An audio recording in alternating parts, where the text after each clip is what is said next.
Rumaraga sa pagpala po sa ating lahat para sa ating pangaraw-araw na talata. Tayo ngayon ay nasa Exodus Kapitulo 49 sa versikulo 32 hanggang 43. Natapos nilang gawin ang toldang tifanan ayon sa iniutos ni Yahweh, gayon din ang lahat ng kalumitan doon.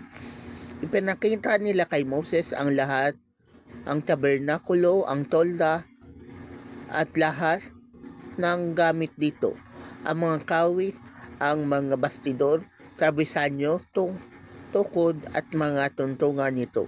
Ang mga pang-atip na pinulang balat ng tupa, balat ng kambing at ang mga tabing, ang kaba ng tipan, ang mga pasanan nito, ang luklukan ng habag. Pinakita rin nila ang mesa, ang mga kagamitan nito, ang tinapay na panghandog sa Diyos, ang ilawang ginto, ang mga ilaw at ang iba pang kagamitan nito. Ang langis para sa mga ilaw, ang altar na ginto, ang langis na pantalaga at ang kamangyan, at ang tabing para sa pintuan ng tolda. Ipinakita rin nila ang altar na tanso. Ipinakita rin nila ang altar na tanso kasama ang salasalang tanso, ang mga pasanan at lahat ng kagamitan ng altar. Ang palangganang tanso, ang patungan nito, ang mga tabing para sa patio, ang mga tukod at ang mga tungtungan nito, ang tabing sa pagpasok sa patio, ang mga tali at ang mga tulos para sa tulda, at lahat ng kagamitan sa paglilingkod sa loob ng tuldang tipanan.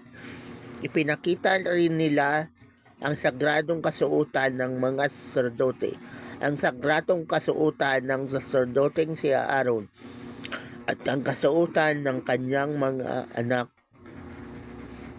na maglilingkod bilang mga saserdote. Lahat ng ito'y ginawa ng mga Israelita ayon sa iniutos ni Yahweh kay Moses. Ang mga ito'y isa-isang tiningnan ni Moses at binasbasan ng matiyak na mayari ayon sa iniutos ni Yahweh. So, finally, natapos rin nila yung pinapagawa sa kanila ni Lord. Yung tent of the tabernacle at syempre yung lahat ng mga kailangang gamit doon sa tent of the tabernacle. At yung susuotin ng mga great high priest at ng mga priests.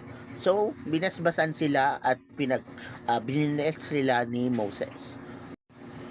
So, totoo yun. Pagkatapos ng yung gawain, there is time for reward.